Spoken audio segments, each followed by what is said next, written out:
PFE, Portfolio for Employment, est un nouveau projet financé par la Commission européenne au travers du programme Erasmus+. Sveiki! Mani sauc Līga. Es strādāju uzņēmumā Pīkino Baltics.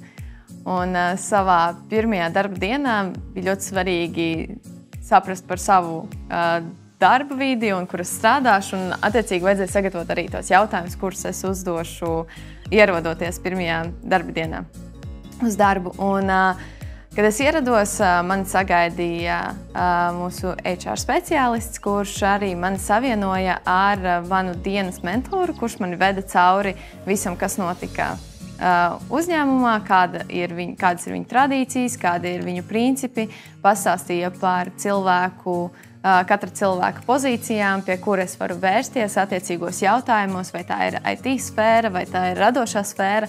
Un tad man rodās attiecīgi šie jautājumi, pie kura es varu doties nepieciešamā situācijā, un to man paskaidroja.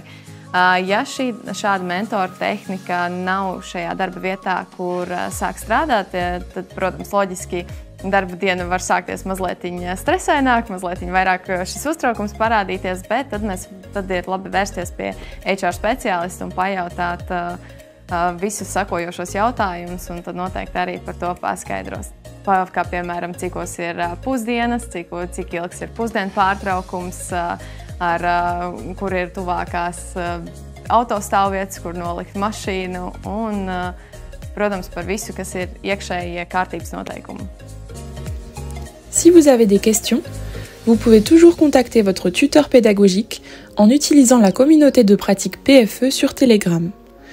Vous pouvez également contacter les partenaires PFE en envoyant un message via les pages Facebook et LinkedIn du projet PFE, en laissant un commentaire sous une vidéo sur la chaîne YouTube PFE ou par email via le site PFE.